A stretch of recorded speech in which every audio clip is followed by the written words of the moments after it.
అదేంటంటే దేవుడు చేసిన మేలులను స్తుతించడానికి ఒకటైతే, దేవుడు నాతో ఏం మాట్లాడతాడు, నేను ఏ విధంగా నా జీవితాన్ని వాక్యానుసారంగా సరి చేసుకోవాలి అనే ఉద్దేశంతో రావాలి. ఎందుకు రావాలండి దేవుని సన్నిధికి? కొందరు అంటారు, మా ఇంటికాడికి మైకు బాగా వినపడుతుంది, ఎందుకు అన్నే ఉండి వింటా అంటారు. దేవుని సన్నిధికి వస్తే సహవాసము దొరుకుతుంది, దేవుని సన్నిధికి వస్తే నెమ్మది దొరుకుతుంది, దేవుని సన్నిధికి వస్తే మనము ఎలాగూ ప్రవర్తించాలనో దేవుడు మాట్లాడతాడు. ఎవరు మాట్లాడతారండి? దేవుడు. మాట్లాడేది నేనైనప్పటికీ పలికించేది ఎవరు? పరిశుద్ధాత్మ దేవుడు. మనము దేవుని వాక్యాన్ని ఎంత శ్రద్ధగా వింటే అంత మంచిది. మనలో ఉండే ఆత్మీయ రోగానికి మందు ఏదిరంటే వాక్యమే. ఏంటండి మందు? వాక్యం.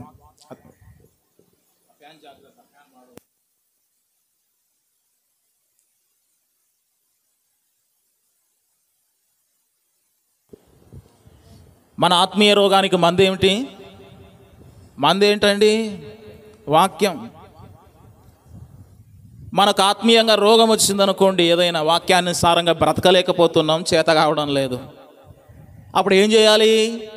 వాక్యం వినాలి. నీకు రోగం వచ్చిందనుకో, వినండి వినండి వినండి వినండి వినండి. రోగం వస్తే డాక్టర్ దగ్గరికి పోతే ట్యాబ్లెట్ రాసిస్తాడు. ఏం చేస్తావు? వాడుతా. ఎన్నిసార్లు చెప్పాలండి ఈ ఉదాహరణ? అయినా మన వాళ్ళకి ఎక్కదు ఇది. రోగం వచ్చినప్పుడు మందులు వాడతాం, ఆత్మీయ రోగం వచ్చినప్పుడు మందులు వాడాలి. ఆత్మీయ రోగం అంటే ఏమిటి? సరైన సమయానికి మందిరానికి రాకపోవడం రోగం, క్రమంగా బలలో చేయవేయకపోవడం రోగం, శత్రువును ప్రేమించలేకపోవడం రోగం. అంత మాత్రమే కాదు, ఇతరులకు సహాయం చేయకపోవడం రోగం. అంత మాత్రమే కాదు, కూడికలు సరిగా రాకపోవడం రోగం. అంత మాత్రమే కాదు, వాక్యం చెప్పేటప్పుడు సైడ్ చూడడం రోగం. అంత మాత్రమే కాదు, పరిశుద్ధమైన జీవితం లేకపోవడం రోగం. దేవుణ్ణి విడిచి లోకం వైపు తిరగడం రోగం. చాలామంది ఈ లోకంలో అనేకమైనటువంటి రోగాలలో ఉన్నారు. ఎక్కువ శాతం క్రైస్తవులే ఉన్నారు. ఆత్మీయ రోగం. గుండె జోపు వస్తే కనపడుతుంది, డాక్టర్ దగ్గరికి పోయి 2 సూదులు లేకపోతే ఇంకోటి చేయించుకుంటారు. కానీ ఆత్మీయమైన రోగం, దీనికి మందు ఒకటే ఒకటి, వాక్యం. ఏంటండి దీనికి? వాక్యమే. ఒక వ్యక్తిని మార్చాలన్నా, ఒక వ్యక్తిని సరిచేయాలన్నా, ఒక వ్యక్తిని సరిదిద్దాలన్నా ఏంటి మందు? వాక్యమే. ఒక వ్యక్తిని చెడగొట్టాలంటే భౌతికమైన మందు ఉంది లోకంలో, అది జీవితాన్ని ఆగం చేస్తుంది. కానీ ఈ యొక్క వాక్యము మానవుని యొక్క హృదయానికి మందు. హృదయము అన్నిటికంటే మోసకరమైనది, అది ఘోరమైన వ్యాధి గలది. అన్నిటికంటే ఘోరమైనది ఏంటండి? రోగం, హృదయ రోగం. ఏ రోగం అండి అది? హృదయ రోగం. అది కనబడని రోగం. ఆ రోగం ఏంటంటే పాపం వైపు పరుగులు తీసేది అది. ఆ రోగం, దానికి మందు ఏమిటి? దేవుని వాక్యమే. దేవుని వాక్యం హృదయములో ఉంచుకుంటే లోపల ఉండినటువంటి రోగం బయటికి పోతుంది. అవునా? అందుకే కీర్తనకారుడు అంటాడు 119వ కీర్తనలో, దేవా నేను పాపము చేయకుండానట్టు నా హృదయములో నీ వాక్యము ఉంచుకున్నాను. మనం చేసే ప్రసంగాలకు పేరు ఎందుకు పెట్టామంటే దేవుడిచ్చిన తలంపు, హృదయములో దైవవాక్యం. హృదయములో వాక్యం ఉంటే రోగం ఉండదు. ఏముండదండి? రోగం ఉండదు. హృదయములో దేవుని వాక్యం ఉంచుకుంటే వాక్యమే ఉంటుంది. మన వాళ్ళకి హృదయములో వాక్యం ఉండదు, అన్నీ ఉంటాయి. ఏముంటాయండి హృదయంలో? అన్నీ ఉంటాయి. వాక్యం ఒక్కటి ఉండదు, అన్నీ ఉంటాయి హృదయంలో మన వాళ్ళకి, చాలామంది క్రైస్తవులకు. లోకములో ఏమి జరుగుతుందో ఉంటాయి, సమాజంలో ఏమి జరుగుతుందో ఉంటాయి హృదయంలో. ఇరుగు పొరుగు వారు ఎలాగ బ్రతుకుతున్నారో హృదయములో ఉంటాయి. గ్రామంలో ఏమి జరుగుతుందో అన్ని హృదయంలో ఉంటాయి. రాజకీయంగా ఏమి జరుగుతుందో హృదయంలో ఉంటాయి. సమాజంలో ఏమి జరుగుతుందో అన్ని హృదయంలో ఉంటాయి. కానీ దేవుని వాక్యం మాత్రం హృదయములో లేకుండా అయిపోతుంది. అన్నిటికంటే ప్రాముఖ్యమైనది దేవుని వాక్యమే. దేవుని వాక్యము ఎంతగా మన హృదయములో నాటబడితే అంతగా బ్రతుకులు బాగుపడతాయి. దేవుని వాక్యం మన హృదయములో ఉంచుకొనకపోతే మన బ్రతుకులు ఆగమైపోయే అవకాశం ఉందండి. మనము నిత్యము అనుదినము దేవుని వాక్యానికి అంత ప్రాధాన్యత ఇవ్వాలి. సెల్ ఫోన్ వాడినట్టు దేవుని వాక్యాన్ని వాడితే ఇతరుల పని కొరకు మనం వాడినట్టు, మన జీవితాన్ని వాడినట్టు దేవుని వాక్యం మీద శ్రద్ధ పెడితే బ్రతుకులు బాగుపడతాయి. కనుక దేవుని వాక్యం మీద శ్రద్ధ పెడదాం. సంవత్సరాల కొద్ది చెప్పిన వాక్యాలు గుర్తుండాలి. మనకి ఎప్పుడో చెప్పిన వాక్యాలు గుర్తుండాలి. నాకు 15 సంవత్సరాల కిందట చెప్పిన వాక్యం గుర్తుంది. డాక్టర్ విజయ్ సార్ చెప్పినది, దేవస్వామి సార్ గారు చెప్పిన వాక్యం గుర్తుంది. ఎప్పుడో 12 సంవత్సరాల క్రితం. యాడ చెప్పినాడు, ఎక్కడ చెప్పినాడు, ఏ వాక్యం చెప్పినాడు, ఏ విధంగా చెప్పినాడు అన్నీ గుర్తున్నాయి. మనకున్నాయా దేవుని వాక్యాలు గుర్తు? ప్రభు నమ్ముకొని నీ దినాలు అవుతుంది, నీ సంవత్సరాలు అవుతుంది, చక్కగా ఒక వాక్యం గుర్తుందా నీకు? ఒక అధ్యాయం గుర్తుందా నీకు? పలానా చోట పలానా వాక్యం ఉందని గుర్తుందా నీకు? ఇంట్లో ఉండిన సామాను ఎక్కడేముందో అన్నీ గుర్తుంటాయి. పసుపు డబ్బా ఆడుంది, ఉప్పు డబ్బా ఆడుంది, బంగారం ఆడుంది, అన్నీ గుర్తుంటాయి. ఈ చీర ఎన్నో సంవత్సరం కొన్నాం, పెళ్ళికి కొన్నాం, ఎన్నో బర్త్డే కొన్నాం, అన్నీ గుర్తుంటాయి. ఎంత వెనకబడిపోయారండి క్రైస్తవులు, యవనస్తులు. వాక్యం మీద శ్రద్ధలే. బ్యాలెన్స్ అయిపోతే మరుసటి రోజు వెంటనే ఏం చేయాలి? సెల్కు ఖచ్చితంగా బ్యాలెన్స్ వేయించుకోవాలి. హృదయంలో వాక్యం లేదు, ఖాళీ ఉంది, నింపుకుందామనేదిలే. బుద్ధి బ్రతుకు మారకపోతే క్రైస్తవునిగా ఉండి ప్రయోజనంలే. ఒక పేరుకు మాత్రమే క్రైస్తవులు, మార్పు చెందకపోతే ప్రయోజనం లేదు. గుర్తుపెట్టుకునేవారు గుర్తుపెట్టుకుంటున్నారు, వాక్యం మంచిదే. కొందరికి వాక్యం మీద శ్రద్ధలే, ఇష్టములే, వచ్చామా పోయామా అంతే. దానికి తోడుకు అడపదడప నిద్ర వస్తుంది, ఒక అర్ధగంట నిద్రపోయేది. కొందరు, అందరు కాదు. జాగ్రత్త, వాక్యాన్ని మీద ఇష్టం పెంచుకుందాం. గడిచిన వారము ఒక వాక్యం చదివాము. అధ్యాయం రెఫరెన్స్ చెప్తారా? అధ్యాయం చెప్పండి చాలు. చెప్తారా? చెప్పాలి, అధ్యాయం చెప్పాలి.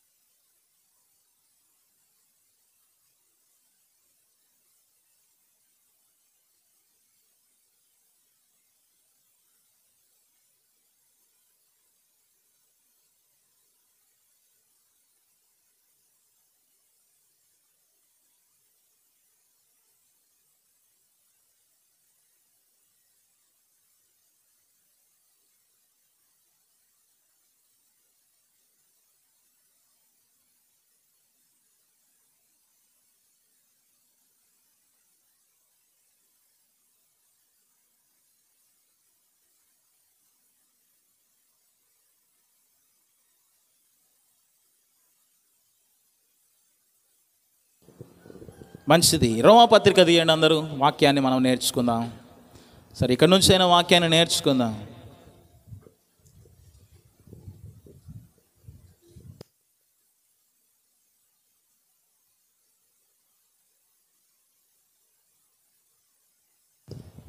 రోమాపత్రిక 8వ అధ్యాయము 35వ వచనాన్ని చదువుదాం. క్రీస్తు ప్రేమ నుండి మనలను ఎడబాపు వాడేవాడు శ్రమ అయినను, బాధ అయినను, హింస అయినను, కరువైనను, వస్త్రహీనతైనను, ఉపద్రవమైనను, ఖడ్గమైనను మనలను ఎడబాపున. ప్రార్థన చేద్దాం. కలువేయండి, ప్రార్థన, ఆత్మ సహాయాన్ని కోరుదాం. ప్రతి ఒక్కరు కూడా మౌనంగా ఉండక, దేవా ఈరోజు వాక్యం నాతో మాట్లాడు ప్రభువా, నా బ్రతుకును బాగు చేయి ప్రభువా. నిజంగా నేను వాక్య విషయంలో నిర్లక్ష్యంగా ఉన్నానైనా, అన్నిటి మీద శ్రద్ధ ఉంది నాకు. వాక్యం మీద శ్రద్ధ లేదు ప్రభువా, నన్ను క్షమించు, ఈరోజు నుండి అయినా నేను వాక్యం శ్రద్ధగా వింటాను ప్రభువా అని తీర్మానం చేసుకుందాం. ప్రార్థన. దేవానికి స్తోత్రం. చదివిన లేఖన భాగం దీవించండి. భయము నుండి స్వేచ్ఛ అనే అంశం మీద మీరు మీ కృపను చూపిస్తున్నందుకై స్తోత్రం. ఈరోజు కూడా నన్ను వాడుకోవాలని, మీరు మాయం పొందాలని, కాని మాట, లేని మాట, రాని మాట నా పెదవుల నోట రాకుండా మీరు కాపాడాలని, సంఘానికి, సమాజానికి అందరికి అర్థమయ్యేటట్టు మీరు బోధించాలని, అనేకులను ఆకర్షించాలని, యూట్యూబ్ ద్వారా వింటున్న వారందరినీ కూడా మీరు జ్ఞాపకం చేసుకోవాలని, అనేకులకు ఆశీర్వాదకరంగా ఉండుటకు సహాయం చేయాలని యేసు ప్రభు నామములో ప్రార్థించి వేడుకుంటున్నాము తండ్రి. ఆమేన్. ప్రియ దేవుని బిడ్డలారా, చదివినటువంటి ఈ లేఖన భాగము ఆలోచన చేస్తే పౌలు రోమియోలకు రాస్తూ ఈ మాటలు చెప్తూ ఉన్నాడు. యేసు ప్రభు మీరు నమ్ముకున్నారయ్యా, దేవుడు మరి పాత నిబంధన ధర్మశాస్త్రాన్ని నెరవేర్చాడు. దేవుడిక శిక్ష లేకుండా చేశాడు, నింద లేకుండా చేశాడు, అవమానం లేకుండా చేశాడు, మరణం లేకుండా చేశాడు. ఇంకా మనల్ని ఎవడేం చేయలేడయా. ఒకప్పుడైతే మనం మాటి మాటికి బలులు అర్పించాలి, అన్యులకు రక్షణ లేదు. కానీ ఇప్పుడు దేవుడు అన్యులకు రక్షణనిచ్చాడు, సహవాసాన్ని ఇచ్చాడు. ఒకసారి మారు మనస్సును పొందిన తర్వాత, పాప క్షమాపణ పొందిన తర్వాత, క్రీస్తు ప్రేమలో మనం నాటబడిన తర్వాత మనల్ని దేవుని ప్రేమ నుండి ఎవడు వేరు చేయలేరు. మీరు భయపడొద్దండి ఇక అని చెప్తూ కొన్ని మాటలు ధైర్యాన్ని ఇస్తున్నాడు పౌలు. అయితే రక్షణ పొందిన మనము ఇక మీదటంగా ఎలాగూ జీవించినా పర్వాలేదా? దాని అర్థము పౌలు అంటున్నాడు, క్రీస్తు యేసునందున్న వారికి ఏ శిక్షా విధియు లేదని 8:1 చెప్తున్నాడు. అంత మాత్రమేనా? శిక్ష లేదు, ఓటమి లేదు, భయము లేదు, మరణము లేదు, నిరాశ లేదు, దాస్యము నుండి విడిపించాడు, అన్ని మేలులే చేస్తున్నాడు, కీడులు చేయడుక, ఉపద్రవము లేదు, క్రీస్తు విరోధి లేడు, ఎడబాటు లేదు. మనల్ని ఎడబాపు చేసేవాడు ఎవడు లేడు.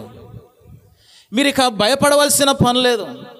ఒకవేళ క్రీస్తు ప్రేమ నుండి మనల్ని శ్రమ అయినా విడగొట్టవచ్చేమో, శ్రమలు పెట్టి వేరు చేయాలనుకోవచ్చేమో. శ్రమ కూడా మనల్ని దేవుని ప్రేమ నుండి వేరు చేయలేదు.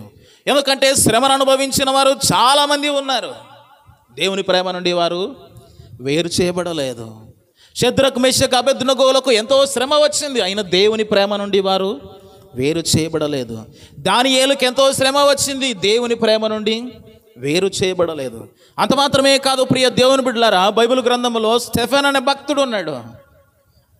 ఆయనను రాళ్లతో కొట్టి చంపారు, దేవుని ప్రేమ నుండి వేరు చేయలేకపోయారండి. రాళ్లతో కొట్టి చంపుతున్నప్పుడు, దేవా వీరిని క్షమించు అని పలికాడు, నా ఆత్మను నువ్వు చేర్చుకో అని చెప్పాడు. దేవుని ప్రేమ నుండి వేరు చేసిందా శ్రమ?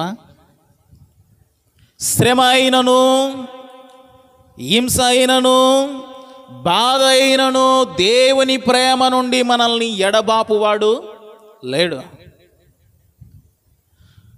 ఒకవేళ దేవునికి ఇష్టంగా జీవిస్తున్నటువంటి మనల్ని ఎవ్వరు ఎడబాపలేరు. ఒకవేళ దేవునికి అయిష్టంగా జీవిస్తూ ఉంటే మనంతకు మనమే నాశనం చేసుకుంటాం. ఏంటండి? మనంతకు మనమే నాశనం చేసుకుంటాం. అందుకే హెబ్రీయులకు రాసిన పత్రికలో మనం ఒక మాట చూడగలము. చూడండి, ఒక మాట ఇక్కడ రాయబడిన మాట, 12వ వచనం, 3వ అధ్యాయం 12వ వచనం. సహోదరులారా, జీవము గల దేవుని విడిచిపోనటువంటి విశ్వాసము లేని దుష్ట హృదయం మీలో ఎవని యందైన ఒకవేళ ఉండునేమో అని జాగ్రత్తగా చూచుకొనుడి. జాగ్రత్తగా చూచుకొనుడి. ఏంటండి? సహోదరులారా, జీవము గల దేవుని విడిచిపోయినటువంటి విశ్వాసము లేని దుష్ట హృదయం మీలో ఎవని యందైనా ఒకవేళ ఉండునేమో జాగ్రత్తగా చూచుకొనుడి. దేవుని విడిచిపోయినటువంటి దుష్ట హృదయం. వాస్తవానికి క్రీస్తు ప్రేమ నుండి మనల్ని ఎవ్వరు ఎడబాపలేరు. నువ్వు ఒకవేళ క్రీస్తు ప్రేమకు దూరమైతే నీ అంతకు నువ్వు చేసిన పాపమును బట్టి నష్టం కలిగిపోతావు. ఆ ఎబ్రియులకు రాసిన పత్రిక 3వ అధ్యాయం కింది వచనాలన్నీ చదివితే మనకు విషయాలన్నీ కూడా అర్థమవుతాయి.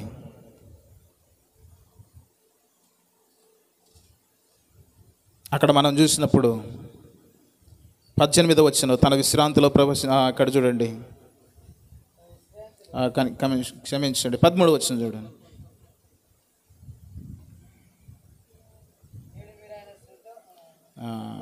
నేడు అనబడు సమయం ఉండగానే ప్రతి దినమును ఒకరినొకడు బుద్ధి చెప్పుకొనిడి, ఎలాగనగా మొదటి మనకున్న దృఢ విశ్వాసము అంతము మట్టుకు గట్టిగా చేపట్టిన ఎడల క్రీస్తులో పాలివారమయ్యుందుము.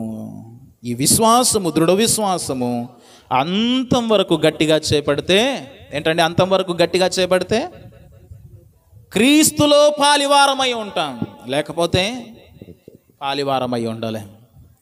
కనుక ప్రియ దేవుని బిడ్డలారా, మనము చదువుతున్నటువంటి లేఖన భాగాన్ని ఆలోచన చేస్తే క్రీస్తు ప్రేమ నుండి మనల్ని ఎవ్వరూ ఎడబాపువాడు లేడు. ఒకవేళ శ్రమను తట్టుకున్న వారు ఉన్నారండి. ఒకవేళ బాధలను ఓర్చుకున్న వారు ఉన్నారండి. ఒకవేళ హింసలకు తట్టుకున్న వారు ఉన్నారండి. వారు దేవుని ప్రేమ నుండి ఎడబాటు ఎవరు కలిగించలేకపోయారు వారిని. 3 విషయాలు ధ్యానం చేశాం. మొదటి విషయం ఏమిటి? శ్రమ. రెండవ విషయం ఏమిటి? బాధ. మూడవ విషయం ఏమిటి? హింస. ఈ 3 విషయాలు మనం ధ్యానం చేశాం. అఖిల్, నువ్వు అడగొచ్చుకోండి, ఆడ ప్లేస్ అడుకోండి. మీరు అర్జున్ అడగొచ్చుకోండి. మీరు వెళ్ళు, అడగొచ్చుకోండి. 4వ విషయాన్ని మనం ధ్యానం చేద్దాం. చూడండి. 4వ విషయం ఏమిటండి? అక్కడ రాయబడిన మాట, శ్రమ అయినను, బాధ అయినను, హింస అయినను, కరువైనను క్రీస్తు ప్రేమ నుండి మనల్ని వేరు చేయలేవు. ఈ కరువు అనేది ఆర్థిక శత్రువు అండి. ఏంటండి కరువు అనేది? ఆర్థిక శత్రువు. క్రైస్తవులకు చాలా మటుకు ఏం చేస్తాడంటే అపవాది కొన్ని సందర్భాలలో కరువు ఏర్పాటు చేస్తాడు. ఏం చేస్తాడండి? కొన్ని సందర్భాలలో కరువు. మనము నీతిగా జీవిస్తున్నప్పుడు, పరిశుద్ధంగా జీవిస్తున్నప్పుడు, దేవునికి ఇష్టంగా జీవిస్తున్నప్పుడు, పాపంలో లేకుండా పరిశుద్ధంగా జీవించే సమయాన కొన్ని సందర్భాలలో ప్రభువు మనల్ని పరిశోధిస్తాడు. ఎలాగోరంటే ఆర్థికంగా మనల్ని కృంగదీస్తాడు. కొన్నిసార్లు ప్రార్థనకు వస్తూ ఉంటాం మనము, కొన్ని సందర్భాలలో ఇంటిలో ఏమీ ఉండవండి. ఏంటండి? తినడానికి కూడా ఇంటిలో ఏమి ఉండవు కొన్నిసార్లు. అలాంటి పరిశీలన టైంలో, అలాంటి పరిశోధన టైంలో మనం ఏం చేయాలంటే అప్పుడు దేవుణ్ణి ఎంత మాత్రమును విడిచిపెట్టకూడదు. అలాంటి సందర్భంలో ఏమని ఆలోచన వస్తుందో తెలుసా? వచ్చే వారానికి, ఈ వారం అంతటికి రేపటికి మనకు డబ్బులు లేవురా, ఈరోజు పనికి వెళ్తేనే డబ్బు వస్తుంది, లేకపోతే డబ్బు రాదు అని అపవాది మనకు భ్రమ కలిగిస్తాడు. మనం ఏం చేస్తాం? వచ్చే వారం పోదాం, దేవునికి లెక్క చెబుదాం, కావాలంటే దేవుని క్షమాపణ అడుగుదాం. ఈ వారం ఆదివారము డబ్బులు లేవు, ఈ వారానికి మనకు అవసరం ఉన్నాయి, లేకపోతే పొదుపులు ఉన్నాయి, లేకపోతే ఈఎంఐ కట్టాలి, ఏదో ఒకటి కట్టాలి అని చెప్పేసి ఏం చేస్తాడు వాడు? ఆదివారం కూడా పనికి వెళ్ళేలాగా మనల్ని ప్రోత్సహిస్తాడు. నేను ఆదివారం అయిపోయిన తర్వాత రాని వాళ్ళని అడుగుతూ ఉంటాను. అడిగి ఏమన్నా రాలేదు అంటే, ఈ వారము పని ఉండే, ఈ వారము పొదుపు కట్టాలి, డబ్బులు లేవు, అందుకే పనికి వెళ్ళాను. మంచిది, నష్టమే కానీ లాభమేమీ లేదు. అలాగూ అపవాది మనలో భ్రమ కలిగించి పనికి వెళ్ళే విధంగా చేస్తాడు. మనం ఏం చేస్తాం? ఆదివారం దేవుణ్ణి విడిచిపెట్టి ఇంకో పనికి వెళ్తాం. ఎంత కరువు ఉండినా, ఎన్ని ఇబ్బందులైనా కూడా నిజంగా క్రీస్తును ప్రేమించేవారు దేవునికే మొదటి స్థానం ఇస్తారండి. బైబిల్ గ్రంథములో, ప్రకటన గ్రంథములో ఒక సంఘాన్ని మనము చూడగలుగుతాం. చూడండి, ప్రకటన గ్రంథము 2వ అధ్యాయము 9వ వచనము చూడండి. 2వ అధ్యాయం 9వ వచనం. నీ శ్రమను దరిద్రతను నేను ఎరుగుదును, అయినను నీవు ధనవంతుడవే. చాలండి. నీ శ్రమను దరిద్రతను నేను ఎరుగుదును, అయినను నీవు ధనవంతుడవే. శ్రమ అండి. ఈ సంఘాన్ని గురించి మనం ఆలోచన చేసినప్పుడు స్మూర్ణ సంఘం, ఈ సంఘం ఏంటండి? స్మూర్ణ. ఈ సంఘమును మనం ఆలోచన చేసినప్పుడు బహుపేద సంఘం అండి. ఈ సంఘము ఎలాంటి సంఘము? బహుపేద సంఘం. నీ శ్రమను, నీ దరిద్రతను నేను ఎరుగుదును, అయినను నీవు ధనవంతుడవే. ఎందుకంటే క్రీస్తు వాక్యానుసారంగా నడుచుకుంటున్నటువంటి సంఘం అండి. శ్రమలకు కూడా నిలబడినటువంటి సంఘము, శ్రమలకు శోధనలకు నిలబడినటువంటి సంఘము. ఒక భరోసా ఇస్తున్నాడు. శ్రమ కలిగినను మరణం వరకు నమ్మకంగా ఉండు అంటున్నాడు స్మరణ సంఘాన్ని. నీ శ్రమను, నీ దరిద్రతను నేను ఎరుగుదును, నాకు తెలుసు నీ జీవితం ఏంటో, అయినను నీవు ధనవంతుడవే. క్రీస్తు ప్రేమలో నాటబడిన మనమందరము కూడా, నిజంగా క్రీస్తులో జన్మించిన ప్రతి వ్యక్తి కూడా, ఆర్థిక పరిస్థితులు మనల్ని దేవుని ప్రేమ నుండి వేరు చేయలేవండి. ఎందరో దైవభక్తులు, ఎందరో భక్తిపరులు ఎంత ఆర్థికంగా బాగలేకపోయినప్పటికీ కూడా దేవుని మందిరాన్ని నిర్లక్ష్యం చేసిన వారు కాదండి చాలామంది. దేవుని సంఘానికి క్రమంగా వచ్చేవారు, భక్తి జీవితాన్ని క్రమంగా కొనసాగించేవారు, పరిశుద్ధతను కొనసాగించేవారు. ఎన్ని శ్రమలు వచ్చినా, కరువైనను దేవుని ప్రేమ నుండి మనల్ని వేరు చేయలేవు. ప్రియ దేవుని బిడ్డలారా, స్ఫురణ సంఘాన్ని గురించి చెప్తున్నాడు పరిశుద్ధాత్మ దేవుడు. నీ శ్రమను దరిద్రతను నేను ఎరుగుదును, అయినను నీవు ధనవంతుడవే. అయినను నీవు ధనవంతుడవే. నిజమైన ధనవంతులు ఎవరు? ప్రభు నిమిత్తము సమస్తాన్ని కోల్పోయిన వారు నిజమైన ధనవంతులు. ప్రభు నిమిత్తము నిలబడినవాడు నిజమైన ధనవంతుడు. బైబిల్లో ధనవంతులు ఉన్నారు కదా, ఆయన నిజమైన ధనవంతుడా? లోకం రీత్యా ధనవంతుడు. కానీ లాజరు నిజమైన ధనవంతుడు. ఆయన ప్రభు రీత్యా, పరలోకపు రీత్యా ఆయన నిజమైన ధనవంతుడు. కానీ నిజమైన ధనవంతుడు ఈ లోకములో అతనికి ఎంతో ధనం ఉంది. అయినా భౌతికంగా అతడు ఎలాంటి వాడు? భిక్షగాంతో సమానమే. ఆధ్యాత్మికంగా అతడు భిక్షగాంతో సమానం. భౌతికంగా ధనవంతుడు కావచ్చు, కానీ ఎంతో ధనం ఉండొచ్చు, కానీ అతని జీవితములో దరిద్రుడే. కానీ ఇక్కడ మనం చూస్తున్నాం ప్రియ దేవుని బిడ్డలారా, కొన్ని సందర్భాలలో మనకు ఆర్థికంగా ఇబ్బందులు ఎదురవ్వచ్చు, మనకు ధనం లేకపోవచ్చు. కొన్ని సందర్భాలలో, నేను కూడా అనేక సందర్భాలలో ఇలాంటివి ఎదుర్కొన్నాను. కొన్ని సందర్భాలలో ఈ వారం గడుస్తుందా లేదా అన్నట్లు జరుగుతుంటుంది. ఆయన దేవుడే అన్నిటినీ సమకూర్చేవాడండి. దేవుడే అన్నిటి విషయంలో సహాయం చేసేవాడు. ఏ సమయానికి ఎంత అవసరమో అంత తీసుకొచ్చి ఇచ్చేవాడు. ఏ సందర్భానికి ఎంత అవసరమో అంత తీసుకొచ్చి ఇచ్చేవాడు. వచ్చే నెలలో కూడిక ఉంది, ఇప్పుడేం లేవు, అయినా దిగులు లేదు. ఎందుకు? దేవుడు బలపరుస్తాడంతే. ఈ విషయాలలో మనము వెనకబడిపోకూడదు. ఆర్థికంగా మనకు ఉందో లేదో అవన్నీ కాదు, దేవుని కొరకు నిలబడే విధంగా మనం ఉండాలండి. ఆర్థిక విషయం సాకు చెప్పి దేవునికి దూరమైన వారు చాలామంది ఉన్నారు. ధనమును నమ్ముకున్నవాడు పాడైపోవును అని దేవుని గ్రంథంలో మనం చూస్తున్నాం.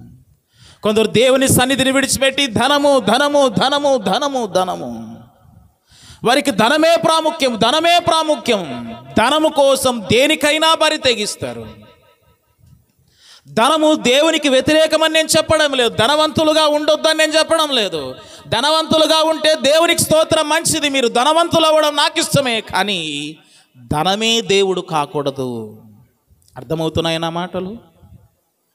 ధనాన్ని సంపాదించండి, ఆర్థికంగా బలపడండి, ఆశీర్వాదం అది. కానీ ధనమే దేవుడు కాకూడదు. ధనం కోసము ఆదివారాలు దేవుని సన్నిధికి రాకుండా ధన కోసం పరుగులు తీసే ఏ విశ్వాసైనా పరలోకానికి అర్హుడే కాదు. ఆదివారాలు దేవుని సన్నిధిని విడిచిపెట్టి ధనం కోసం ఇంకోటి ఉందని, ఇంకో పని ఉందని, ఇంకో అవసరత ఉందని దేవుని సన్నిధిని నిర్లక్ష్యం చేశావా, అది నీ కుటుంబానికి శాపమే కానీ మేలు ఎంత మాత్రము కాదు. అది నీ కుటుంబానికి శాపము, నీకెంత మాత్రం మేలు కాదు. నేటి సమాజంలో అక్రమంగా సంపాదిస్తూ లంచాలు తీసుకుంటూ ఎన్నో నష్టాలను కొని తెచ్చుకుంటున్నారు. ఇవాళ లంచాలు తీసుకుంటూ రేపు పొద్దున పిల్లలకు శాపమై కూర్చుంటుంది. అది అధిక వడ్డీలు వసూలు చేస్తూ చాలామందిని పట్టుకుంటున్నది ఏంటంటే ధనం. ఏంటండి చాలామందిని భక్తి జీవితంలో వెనక్కి లాగేస్తున్నది ఏమిటి? ధనం. ధనము సమస్త కీడులకు మూలం. అన్ని కీడులంతటికి మూలం ఏంటంటే ధనమే, ఆర్థిక పరిస్థితి. సరే, దేవుని గ్రంథంలో ఉండినటువంటి ఏ భక్తుడైనా సంపాదనతో తన జీవితాన్ని ముగించాడనుందా? సంపాదించినది ఏదైనా తీసుకొని పోయాడా? ఏమీ తీసుకొని పోలేదండి. కానీ మన వాళ్ళు ధనం ధనం ధనం వెంటబడుతున్నారు. ధనం ఒక దయ్యం. ఏంటండి ధనము? ఒక దయ్యం. భక్తిని సంపాదించుకోండి, నీ ఆత్మీయతకు ఆరోగ్యాన్ని ఇస్తుంది. ధనం మీద మోజు పెంచుకున్నవాడు ధనం కొరకు సొంత వారిని కూడా చంపేయడానికి సిద్ధపడతాడు. వాడు ధనం కొరకు వాయు వరసలు ఉండవానికి, ధనం కొరకు బంధాలు కూడా విడిపోతాయి. అవునా? బంధుత్వాలు తెగిపోతాయి ధనం విషయంలో, స్నేహాలు తెగిపోతాయి ధన విషయంలో. ధనమే సమస్త కీడులకు మూలం. ధనము ఆర్జించాలనే ఆశ ఎక్కడి నుంచి పుట్టిందంటే అది దురాశ నుండి పుట్టింది. అది ఎక్కడి నుంచి పుట్టింది? దురాశ. ధనము సంపాదించాలనేది దురాశ నుండి వచ్చింది. అది వానికి ఎప్పుడైతే ఆ దురాశ ఉంటుందో వాడు ఏం చేస్తాడంటే వాని ఆలోచన మొత్తము సంపాదనే. ప్రేమ ఉండదు అక్కడ, అక్రమం ఉంటుంది, బంధాలు ఉండవు అక్కడ, ఏ దానికి తావు ఉండదు అక్కడ. ఒక్కటే ధనం. ఏంటండి? ధనం. సరే, ధనం మీద ఇష్టం పెంచుకున్నవాడు, ధనం మీద వ్యామోహం పెంచుకున్నవాడు జీవితాన్ని ఏం చేసుకుంటాడు? పాడు చేసుకుంటాడండి. ఒక మాట నేను చెప్పమంటారా? ఒక యవనస్తుడు పెళ్లి చేసుకున్నాడు, మంచి కట్నం తీసుకున్నాడు. ఏం తీసుకున్నాడండి? కట్నం తీసుకున్నాడు, బాగా కట్నం తీసుకున్నాడు. ఆమెకు విడాకులు ఇచ్చి ఇంకో పెళ్లి చేసుకున్నాడు. అట్లా 4 పెళ్లి చేసుకున్నాడు. అంటే వీడు ఎన్ని పెళ్ళిళ్ళు? 4 పెళ్ళిళ్ళు. ఎందుకొరకు అంటే కట్నం, డబ్బు. ఎందుకొరకు వాడు? డబ్బు. ధనము సమస్త కీడులకు మూలం. వరకట్న వేధింపుల కొరకు ఏం చేస్తున్నారంటే భార్యను చంపి వాడు జైలుకు. దురాశ. అది ఏంటండి? అది దురాశ. ఇప్పటికిప్పుడే ధనవంతుని కావాలని చెప్పేసి అక్రమంగా సంపాదించి సిబిఐ ఎంక్వైరీలకు వెళ్తున్నారు. వెళ్ళడం లేదా? ధనం కోసం దొంగతనం చేసి జైలు పాలవ్వడం లేదా? ఆస్తుల కోసం అన్నదమ్ములను చంపుకొని జైలు పాలవ్వడం లేదా? ఆస్తుల కోసం కన్న తండ్రినే కడ చేర్చి జైలు పాలవ్వడం లేదా? దురాశ దేనికైనా తెగిస్తుంది. కనుక దేవుని ప్రేమలో నాటబడిన ఏ వ్యక్తి అయినా కానీ కూడా ఆర్థిక పరిస్థితి అడ్డం కాకూడదు. దేవుని సన్నిధికి రావడానికి ఏం అడ్డం కాకూడదండి? ఆర్థికంగా ఉన్నాలే. ఆర్థికంగా మనము వెనకబడిపోయామని బాధపడుతుంటాం, కానీ ఆధ్యాత్మికంగా వెనకబడిపోయాననే బాధ నీకుందా? ఉండాలి. 4వ విషయం చూసాము, అదేంటి? దేవుని ప్రేమ నుండి వేరు చేయలేనిది ఏంటండి? శ్రమ, కరువు, హింస, బాధ. ఈ 4 కూడా దేవుని ప్రేమ నుండి మనల్ని వేరు చేయలేవండి. కరువు అనే విషయాన్ని గురించి మనం ఇంతవరకు ధ్యానం చేసాం. ఇంకో మాట చూడండి, దానికి సంబంధించింది 2వ కొరింథీ పత్రికలో 11వ అధ్యాయం చూడండి, 27వ వచనం. 2వ కొరింథీ పత్రిక 11వ అధ్యాయము. ప్రయాసతోను కష్టములతోను తరచుగా జాగరణములతోను ఆకలి దప్పుకలతోను తరచుగా ఉపవాసములతోను చలితోను దిగంబరత్వముతోను ఉంటిని. ఇంకా చెప్పవలసినవి అనేకములున్నవి అంటున్నాడు పౌలు. అంటున్నాడు, ప్రయాసతోను కష్టముతోను తరచుగా జాగరణలతోను ఆకలి దప్పులతోను. ఎలాగున్నాడంట పౌలు? ఆకలి దప్పులు, తిండి లేవండి. కరువు ఉంది, తిండి లేదండి పౌలుకు. ఆకలి దప్పులు అంట అనేక సార్లు.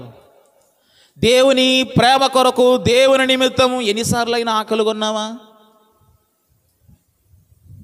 దేవుని కొరకు ఎన్నిసార్లు ఆకలి కొన్నావు? మన కొరకు అయితే ఆకలిగా ఉంటాం, మన కొరకు కదా. మన కొరకు పని ఉందనుకోండి, పొలంలో తినకుండా పనిచేస్తాం. అదే దేవుని సన్నిధిలో ఎలాగుంటాం మనం? ఎలాగుంటాం? పౌలు అంటున్నాడు, ప్రయాసతోను కష్టముతోను తరచుగా జాగరణలతోను. అంటే నిద్ర లేదండి పౌలుకు. జాగరణ అంటే ఈ లోకంలో జాగరణలు చేస్తారు, ఆ జాగరణలు వేరు. ఏ జాగరణ అది?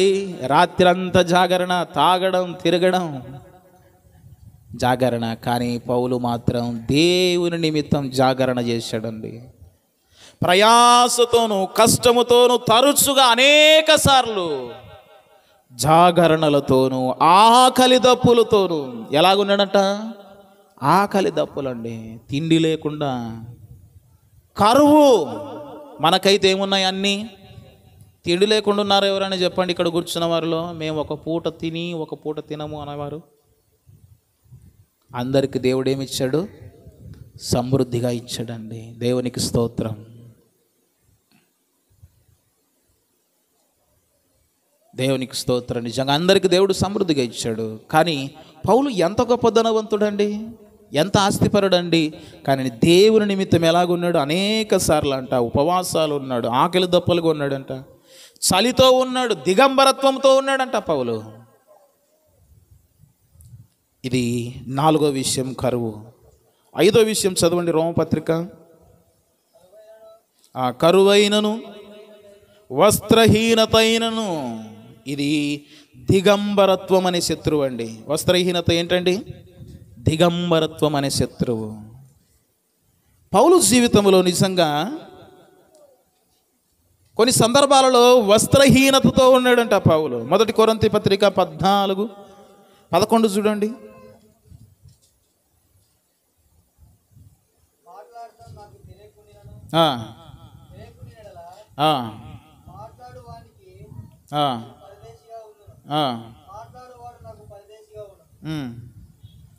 ఇంకంత మాత్రమే కాదు, పౌలు ఇందాక మనం చదివిన మాట 2 కొరింథీ 11:27 రాసి చదివినాం కదా, దిగంబరత్వముతో నేను ఉన్నాను అనే మాట ఆయన అంటాడండి.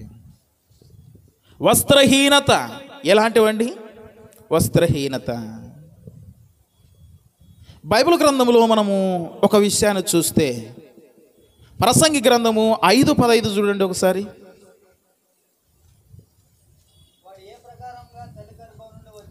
వాడు ఏ ప్రకారముగా తల్లి గర్భములో నుండి వచ్చెనో ఆ ప్రకారంగానే తాను వచ్చినట్లే దిగంబరిగానే మరలా పోవును.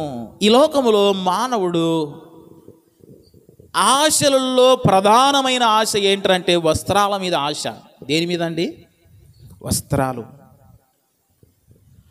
కానీ ఈ వస్త్రహీనత అయినను దేవుని ప్రేమ నుండి మనల్ని వేరు చేయలేదండి, వేరు చేయవు కూడా. నిజంగా దేవుని ప్రేమించేవాడు. యోబు జీవితంలో ఆయన అంటాడు, ఒక మాట చూడండి, యోబు గ్రంథం 1వ అధ్యాయము 21వ వచనము చూడండి. నేను నా తల్లి గర్భములోండి దిగంబరినై వచ్చి తిని, దిగంబరినై నేను అక్కడికి తిరిగి వెళ్ళేదను. పౌలు ఏమంటున్నాడండి?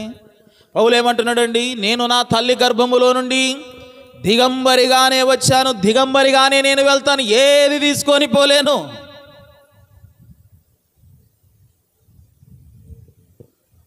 ఒకవేళ ప్రభు నమ్మిన మనము ఇలాంటి విషయాలలో వెనకబడిపోయామేమో. వస్త్రహీనత అయినను దేవుని ప్రేమ నుండి పౌలును వేరు చేయలేదండి. ఈ కాలం మనం చూస్తున్నాం, ఎంత మంచి వస్త్రాలు ఉన్నాయండి, ఎన్ని షాపులు ఉన్నాయండి. మనుషుల కంటే షాపులు ఎక్కువైపోయాయి ఇప్పుడు. కర్నూల్లో ఆయా ప్రాంతాలు చూస్తే ఎన్ని వస్త్రాలండి. దేవుడు మనకు సమృద్ధిగా ఇచ్చాడు, వస్త్రాలను ఇచ్చాడు. పౌలు జీవితంలో కొన్ని సందర్భాలలో వస్త్రహీనుడు కూడా అయిపోయాడు. దేవుని ప్రేమ నుండి అది వేరు చేయలేకపోయింది, పౌలును దూరం చేయలేకపోయింది. యోబు జీవితంలో మనం ఆలోచన చేస్తే యోబును కూడా వస్త్రహీనత దేవుని ప్రేమ నుండి వేరు చేయలేదండి. ప్రసంగి కూడా అంటున్నాడు, తల్లి గర్భములో నుండి ఈ భూమి మీదకి మానవుడు ఎలాగైతే వచ్చాడో అలాగే వెళ్ళిపోవాల్సి ఉందంతే. మనం దీనిల మీద ఆశ పెట్టుకుంటాం చాలా మటుకు.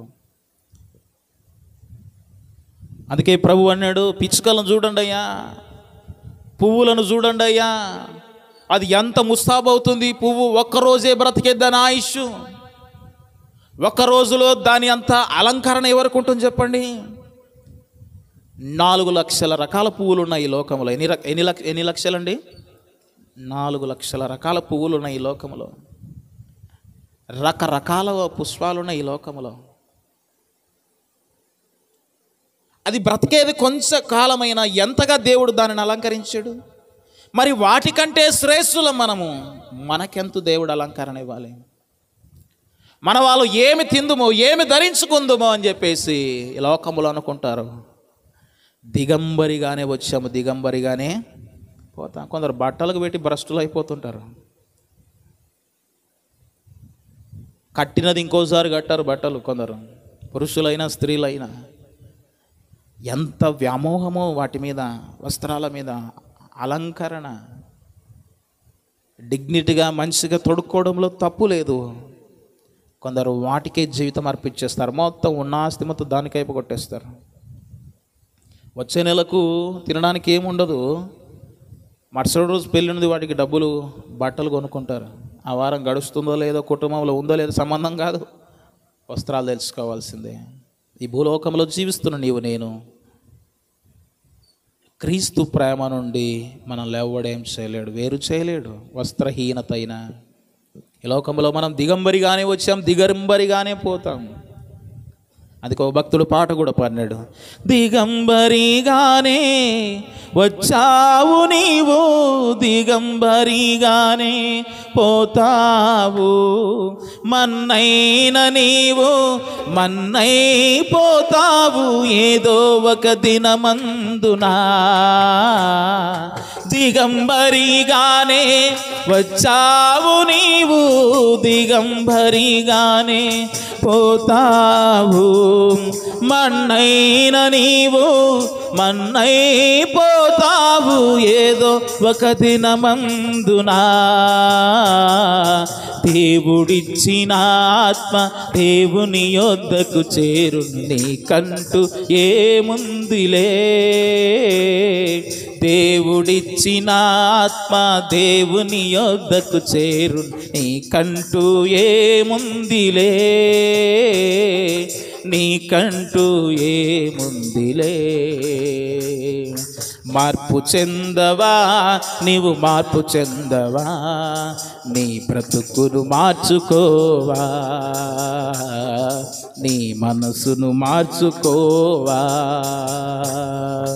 అనుకూల సమయం ఇది ఏనని ఎరిగి మారు మనసును పొందవా, మారు మనసును పొందవా. కనుక ప్రియ దేవుని బిడ్డలారా, ఈ లోకానికి మనం ఎలాగొచ్చామండి? దిగంబరులుగానే వచ్చాము, దిగంబరులుగానే వెళ్ళిపోతాం, ఏం తీసుకొని పోలేము. మరి చిన్న జీవితంలో ఏమి తిందుమో, ఏమి తాగుదామో, ఏమి ధరించుకుందామో, ఎప్పుడు చూసినా పగలు ప్రతీకారాలు. వాడిదన్నాడు, ఆమె ఇదనింది, అది ఇలాగ చేశారు. ఏంటండి జీవితం? క్షణమే, క్షణభంగురం, నీటి బుడగలాంటి జీవితం, ఆవిరి వంటి జీవితం. ఏ క్షణాన పగిలిపోయేది తెలియదు, ఏ క్షణాన ఆవిరైపోయేది తెలియదు, ఏ క్షణాన అంతమైపోయేది తెలియదు. ఈ చిన్ని జీవితంలో దేవునికి నమ్మకంగా ఉంటే ఎంత మేలండి. ఏమి తిందుమో, ఏమి సంపాదించుకుందామని మన జీవితంలో ఆలోచనలు అలాగ ఉండకూడదు. నిజంగా దేవుని ప్రేమించినవాడు బాధ దేవుని ప్రేమ నుండి వేరు చేయలేదు, శ్రమ దేవుని ప్రేమ నుండి వేరు చేయలేదు, హింస దేవుని ప్రేమ నుండి వేరు చేయలేదు, కరువు దేవుని ప్రేమ నుండి వేరు చేయలేదు, వస్త్రహీనత దేవుని ప్రేమ నుండి వేరు చేయలేదండి. ఇంకో మాట మనం చూస్తే ఉపద్రవము, 6వ మాట ఏంటండి? ఉపద్రవం. రోమపత్రిక 8:35 ఉపద్రవము. దీని గురించి మనం ఆలోచన చేసినప్పుడు ఇది ప్రాణప్రాయం అండి. ఉపద్రవములోను యోనా దేవునికి మొరపెట్టాడండి. యోనా గ్రంథం 2వ అధ్యాయం 2వ వచనంలో చూస్తే ఉపద్రవములో ఉన్నప్పుడు ఏం చేశాడు? దేవునికి మొరపెట్టాడు. దేవుని ప్రేమ నుండి వేరు చేయబడలేదండి, మొరపెట్టాడు. మనం కూడా ఏదైనా ఉపద్రవం వస్తే, ఏదైనా ఇబ్బంది ఎదురైతే మనం ఏం చేయాలి? దేవునికి మొరపెట్టాలి. పౌలు అంటున్నాడు, ఉపద్రవములోను నేను సంతోషిస్తున్నానని పౌలు అంటున్నాడు అండి. 1 తెస్సలోనికీ రాసిన పత్రిక 1వ అధ్యాయం 6వ వచనంలో, 2వ తిమోతి పత్రిక 3వ అధ్యాయం 11వ వచనంలో మనం చూడగలుగుతాం. యాకోబు పత్రిక 5:11 ఒక మాట చూడండి, నేను త్వరగా ముగించే ప్రయత్నం చేస్తాను. యాకోబు పత్రిక 5:1, ఇదిగో ధనవంతులారా, మీ మీదికి వచ్చాడు ఉపద్రవమును గూర్చి ప్రలాపించి ఏడువుడి, ప్రలాపించి ఏడువుడి. ఉపద్రవం రాబోతుంది ధనవంతుల మీదికి. ధనవంతుల మీద కంటే ధనమే దేవుడు అనుకున్న వారి మీదికి, దేవుని కంటే ధనానికి ప్రాధాన్యత ఇచ్చిన వానికి ఉపద్రవం రాబోతుంది ఒక దినం. ఆ ఉపద్రవం నుండి ఎవడు తప్పించలేడండి. దేవుని కొరకు నీతిగా, నిజాయితీగా, పరిశుద్ధంగా, యథార్థంగా, విశ్వాసంగా బ్రతికిన వానికి ఉపద్రవములో కూడా సంతోషం ఉంటుంది. పౌలు అంటున్నాడు, నేను ఉపద్రవములో కూడా సంతోషిస్తున్నాను అంటున్నాడు. 1 తెస్సలోనికీయులకు రాసిన పత్రికలో చూడండి ఒక మాట. 1 తిమోతి పత్రిక, 2వ తిమోతి పత్రిక చూడండి, 3:11 చూడండి.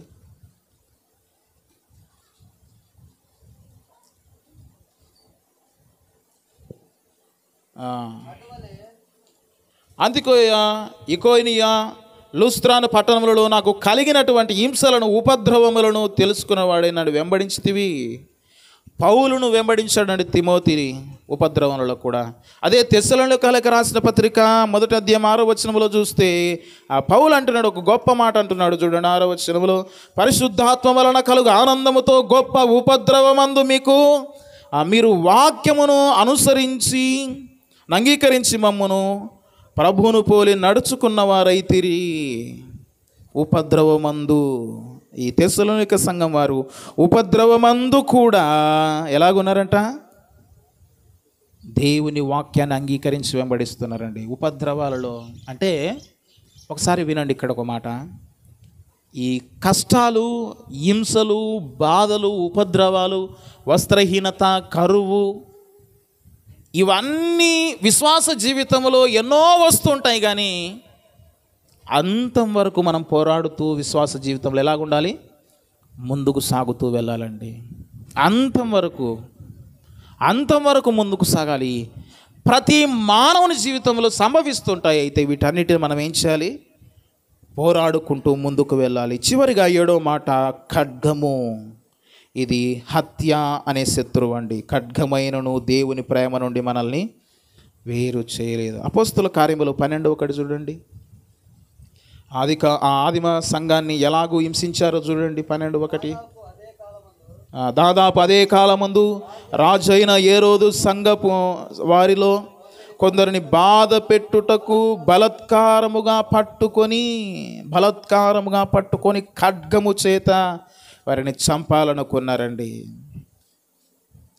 ఆదిమ కాలములో అనేకులను చంపారు. 7వ అధ్యాయం చూడండి, అపోస్తుల కార్యములు 59వ వచనములో.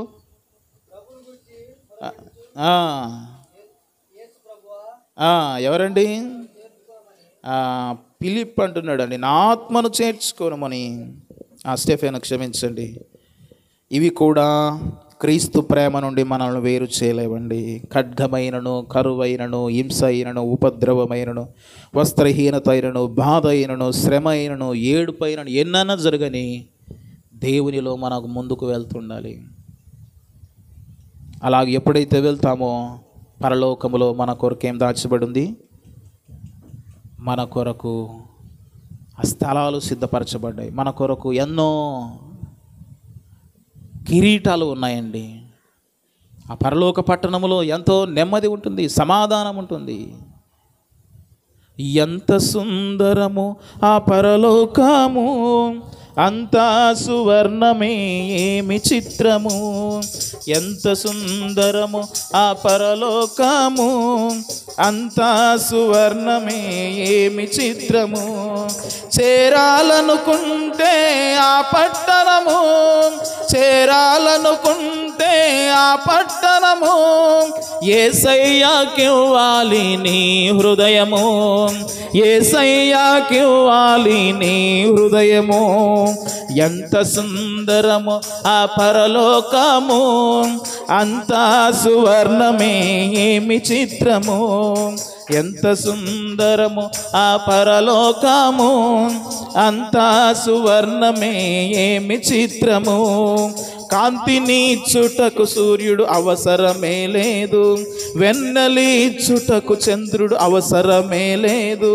దేవుని మహిమ అచట ప్రకాశించుచుండును, దేవుని మహిమ అచట ప్రకాశించుచుండును. జనములలా వెలుగునందు సంచరించుచుందురు, జనములలా వెలుగునందు సంచరించుచుందురు. ఎంత సుందరము ఆ పరలోకము, అంతా సువర్ణమే ఏమి చిత్రము. పిల్లరా, ప్రభు నమ్ముకుండిన మనము, ప్రభుని వెంబడిస్తున్న మనము, ఆయనలోనికి వచ్చిన మనము, ఆయనలో నాటబడిన మనము, కరువైన, హింసైన, బాధ అయిన, ఉపద్రవమైన, ఖడ్గమైన, మరణమైన దేవుని ప్రేమ నుండి మనల్ని ఎవడు వేరు చేయలేడు. శిక్షను తప్పించాడు, మరణాన్ని తప్పించాడు, భయం నుండి విడుదలనిచ్చాడు. మనం ఇక స్వేచ్ఛగా ప్రభు కొరకు జీవించాలి, పరిశుద్ధంగా ఆ పరలోకం కొరకు నిరీక్షణ కలిగి ఎదురు చూచుచు మన విశ్వాస యాత్రను కొనసాగిద్దాం. అలాంటి జీవితం దేవుడు మనకు అనుగ్రహించునుగాక. దేవుడు మన కొరకై కొన్ని మాటలు దీవించి ఆశీర్వదించునుగాక. ఆమేన్. ప్రార్థన చేద్దాం. తలలు వంచండి.